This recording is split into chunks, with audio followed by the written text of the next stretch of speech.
એમએલએની office પહોંચ્યા ગ્રામજનો અને હોબાળો મચાવ્યો। ટંકારાના ધારાસભ્ય દુર્લભજી દેથરિયા જેમની ઓફિસ પહોંચી ઓટાળા ગામના લોકોએ કર્યો હલ્લાબોલ। કારણ હતું ગામની દીકરીને બેચર ઘોડાસરા નામના યુવકનું ભગાડી જવું। ગ્રામજનોએ આરોપ લગાવ્યો કે બેચર ઘોડાસરા ભાજપનો કાર્યકર છે અને તે ગામની દીકરીને ભગાડી ગયો છે, જેને વહેલી તકે પાછી લાવવામાં આવે। આ તરફ ધારાસભ્ય દુર્લભજી દેથરિયાનું કહેવું હતું કે બેચર ઘોડાસરાએ અગાઉ પણ કેટલાક ખોટા કામ કર્યા છે અને એટલે તેને સાઇડલાઇન કર્યો છે। હવે તેને સસ્પેન્ડ પણ કરી દઈશું। સુમુલ ડેરીની પેટા ચૂંટણીનો મામલો હવે ગરમાયો છે। જે પ્રમાણે સમાચાર, ડેરીની ચૂંટણીમાં ફરી ભાજપમાં જ સામે આવી બળવાખોરી।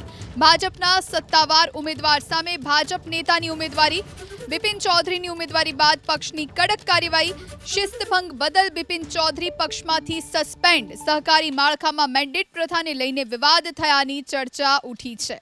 સુમુલ ડેરીની બારડોલી બેઠકની પેટા ચૂંટણીનો મામલો ગરમાયો છે। ડેરીની ચૂંટણીમાં ફરી ભાજપમાં જ બળવાખોરી જોવા મળી। ભાજપના સત્તાવાર ઉમેદવાર સામે ભાજપના નેતાએ ઉમેદવારી નોંધાવી। બિપિન ચૌધરીની ઉમેદવારી બાદ પક્ષની પણ કડક કાર્યવાહી। શિસ્તભંગ બદલ બિપિન ચૌધરીને પક્ષમાંથી સસ્પેન્ડ કરવામાં આવ્યા છે। સહકારી માળખામાં મેન્ડેટ પ્રથાને લઈ અને વિવાદ થયાની ચર્ચા થઈ છે।